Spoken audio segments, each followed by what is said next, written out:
আমি সুদীপা, আর সুদীপা তেরো পার্বণে আপনাদের অনেক অনেক স্বাগত। আমি আপনাদের সাথে একটা চিকেন কষা রেসিপি শেয়ার করব। খুব সহজে কীভাবে আপনারা বাড়িতে কম সময় পারফেক্ট চিকেন কষা বানাতে পারেন সেই রেসিপিটাই আজকে আমি আপনাদের সাথে শেয়ার করছি। তাহলে চলুন দেখে নেওয়া যাক।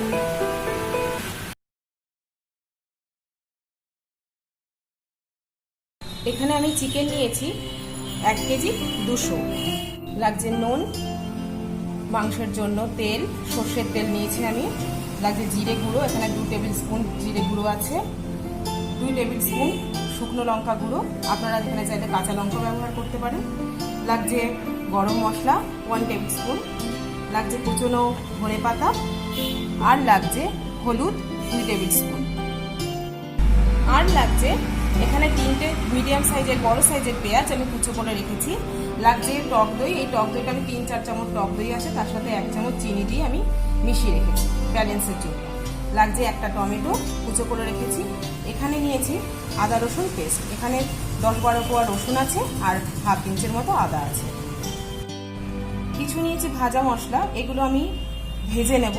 এখানে রয়েছে 2 টেবিল স্পুন ধনে, 1 টেবিল স্পুন মৌরি, এখানে রয়েছে একটা দারচিনি, একটু 1 টুকরো মতো জায়ফল, লবঙ্গ রয়েছে 2টো, 3টে এলাচ, 2টো শুকনো লঙ্কা, 2টো তেজপাতা, আর 2 পিঞ্চ মতো 2 পিঞ্চ মতো কাসুরি মেথি। আমি এখানে মশলাগুলো ভাজা বসিয়ে দিয়েছি। এখানে খেয়াল রাখবেন, যখন খুব সুন্দর একটা স্মেল বেরোবে তখন বুঝে যাবেন যে মশলাটা হয়ে গেছে, তখন গ্যাসটা অফ করে দিয়ে তারপর যে 2 পিঞ্চ মতো যে আমি কাসুরি মেথিটা রেখেছি সেটা কিন্তু গ্যাসটা অফ করে তারপর গরম তাওয়াতে দিয়ে একটুখানি নাড়িয়ে নামিয়ে নেবেন। এই সময় কিন্তু কাসুরি মেথিটা দেবেন না, তাহলে কিন্তু মশলাটা আমার ঠান্ডা হয়ে গেছে। এবার আমি এগুলো সব মিক্সিতে পেস্ট করে নেব।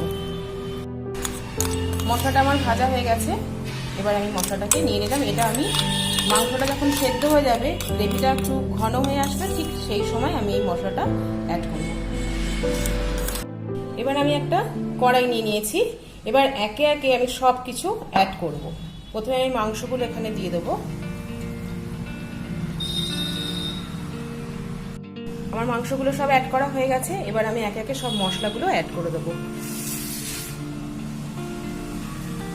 দিচ্ছি দই, কুচনো টমেটো, আদা রসুন বাটা,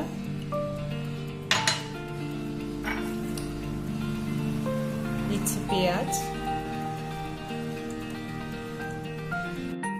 দিচ্ছি হলুদ, জিরে গুঁড়ো, শুকনো লঙ্কা গুঁড়ো,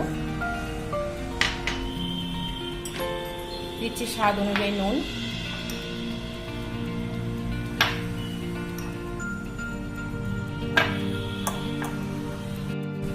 দিচ্ছি গরম মশলা গুঁড়ো, আর দিচ্ছি তেল।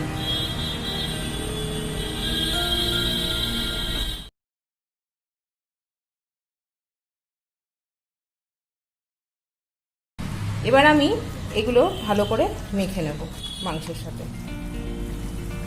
আমি এখানে 1 কেজি 200-র মতো মাংস নিয়েছি, সেই অনুযায়ী আমি সব মশলাগুলো নিয়েছি।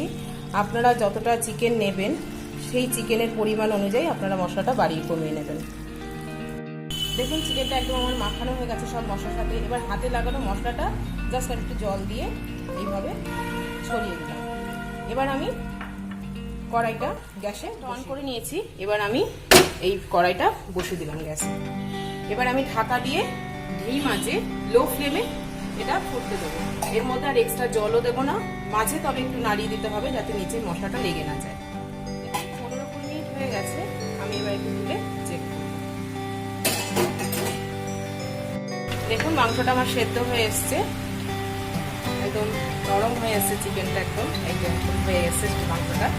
এবার আমি যে ভাজা মশলাটা করে রেখে দিয়েছিলাম সেটা এই সময় আমি অ্যাড করব। আমি মশলাটা অ্যাড করে দিচ্ছি। এই সময় আপনারা নুন ঝাল সবকিছু চেক করে নেবেন, যদি কিছু কম হয়ে যায় তো এই সময় অ্যাড করে দিতে পারবেন।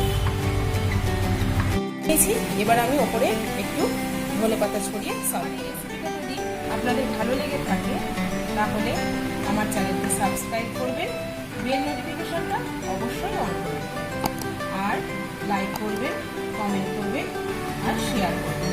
সবাই খুব ভালো থাকবেন।